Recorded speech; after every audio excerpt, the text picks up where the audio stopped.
Pemerintah AS dan Aliansi Negara Barat untuk percepatan pengembangan rantai pasok mineral menuduh perusahaan Tiongkok melakukan jual rugi untuk menekan harga kobalt yang ditambang di Republik Demokratik Kongo. Tapi menurut analis, tuduhan ini adalah akibat meningkatnya persaingan Tiongkok dan Barat. Berikut laporan Helmi Johannes dari VOA.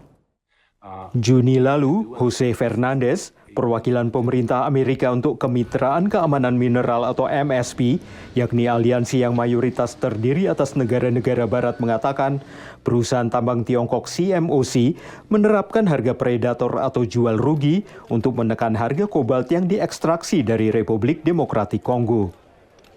Taktik jual rugi ini ilegal di sejumlah negara dan kadang dipakai untuk menyingkirkan persaingan dan membangun monopoli. Dalam tanggapan tertulis kepada VOA, CMOC mengatakan mereka dengan tegas menyangkal tuduhan itu dan bahwa putaran fluktuasi harga mereka masih dalam kisaran normal dan merupakan cerminan sebenarnya dari penawaran dan permintaan pasar. MSP mengatakan tujuan mereka adalah untuk menghapuskan praktek jual rugi dan mereformasi industri pertambangan dunia di mana eksploitasi terhadap pekerja dan institusi di negara-negara berkembang biasa terjadi.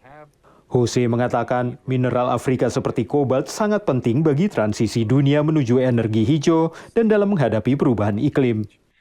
Para analis mengatakan Amerika Serikat, Uni Eropa, dan negara-negara MSP lainnya juga bertujuan mengambil kendali atas sumber daya strategis dari Tiongkok seiring dengan meningkatnya persaingan Beijing dengan Barat.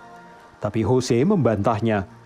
The objective here is to diversify our supply chains. It is true that for the most part, the PRC controls many of these minerals. That's a vulnerability not only for the West, but for all of us, is we aim to do all of this while upholding high environmental, social, and governance values. And by that I mean working with communities to make sure that communities benefit from their natural resources.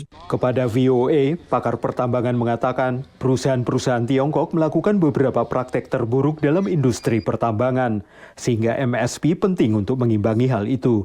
It's an important reaction to counteract those that do not have the same scruples. But what happens is you've got a lot of private Chinese investors in Africa, and who are no longer even being reined in by their government in their country, and their behavior can be the most shocking.